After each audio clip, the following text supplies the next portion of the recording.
অসমৰ লাখ লাখ যুৱকৰ এটা সপোন আছে, ভাল চাকৰি, এটা সুৰক্ষিত ভৱিষ্যত আৰু নিজৰ পৰিয়ালৰ আগুৱাই নিয়াৰ সুযোগ। কিন্তু এই চাকৰিৰ সুযোগ কম হলে সেই সপোন কেতিয়াবা অপেক্ষালৈ পৰিণত হয় আৰু কেতিয়াবা হতাশ লৈ আৰু কেতিয়াবা প্ৰতিবাদ লৈ। এতিয়া 2026ৰ অসমৰ নতুন বাজেট হৈছে এক ডাঙৰ লক্ষ্য।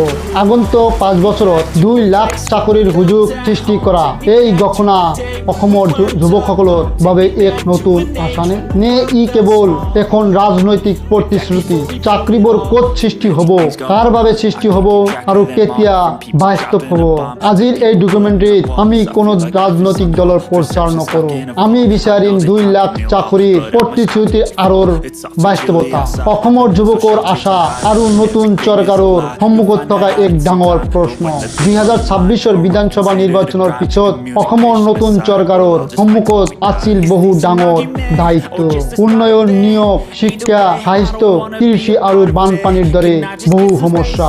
এই পৰিস্থিতিত নতুন বাজেট কেৱল আয় ব্যয়ৰ হিচাপ নহয়, ই আগন্তুক সময়ত চৰকাৰে অসমৰ বাবে কি দিশ নিৰ্ণয় কৰিব তাৰো এক সংকেত। বাজেটত চৰকাৰে উন্নয়ন, কল্যাণমূলক আঁচনি, স্বাস্থ্য আৰু আন্তঃগাঁথনি আৰু কৰ্মসংস্থাপনৰ ওপৰত গুৰুত্ব দিয়াৰ কথা কৈছে। আৰু তাৰ মাজতেই আটাইতকৈ বেছি চৰ্চা হোৱাৰ বিষয় আগন্তুক 5 বছৰত 2 লাখ চাকৰি সৃষ্টি কৰাৰ লক্ষ্য। কিন্তু এটা লক্ষ্য ঘোষণা কৰা আৰু সেই লক্ষ্য বাস্তৱায়িত কৰা দুটা বেলেগ কথা। কাৰণ ঘোষণা আশা সৃষ্টি কৰে, কিন্তু বাস্তৱ ফলাফলে বিশ্বাস সৃষ্টি কৰে। অসমৰ বহু যুৱক যুৱতীৰ উচ্চ শিক্ষা সম্পূৰ্ণ কৰাৰ পিছতো উপযুক্ত চাকৰিৰ বাবে অপেক্ষা কৰি থাকে। কোনোবাই চৰকাৰী চাকৰিৰ প্ৰস্তুতি কৰে, কোনোবাই ব্যক্তিগত খণ্ডত সুযোগ বিচাৰে আৰু আন কোনোবাই অসমৰ বাহিৰলৈ গৈ কাম কৰিবলৈ বাধ্য হয়। চাকৰি কেৱল আয়ৰ বিষয় নহয়, চাকৰি মানে এটা পৰিয়ালৰ সুৰক্ষা, এজন যুৱকৰ আত্মবিশ্বাস আৰু এখন সমাজৰ আৰ্থিক শক্তি।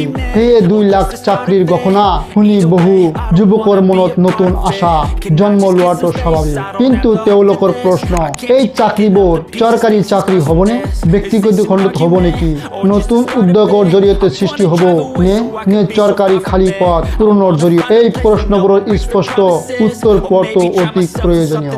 2 লাখ সংখ্যাটো শুনিবলৈ বহুত ডাঙৰ, কিন্তু 5 বছৰৰ সময়সীমাক ভাগ কৰিলে প্ৰতি বছৰে গড়ে প্ৰায় 40,000 সুযোগ সৃষ্টি কৰিব লাগিব।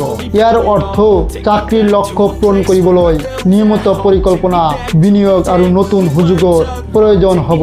চৰকাৰী বিভাগত খালী পদ পূৰণ কৰাটো এটা অংশ হ'ব পাৰে, কিন্তু কেৱল চৰকাৰী চাকৰিৰ ওপৰত নিৰ্ভৰ কৰিলে সেই লক্ষ্য পূৰণ কৰাটো কঠিন হ'ব পাৰে। সেয়ে নতুন উদ্যোগ, ক্ষুদ্ৰ ব্যৱসায়, কৃষি উদ্যোগ, চাহ উদ্যোগ, পৰ্যটন, ডিজিটেল কাম আৰু নতুন ষ্টাৰ্টআপ, সেই সকলো ক্ষেত্ৰত সুযোগ সৃষ্টি কৰিব লাগিব।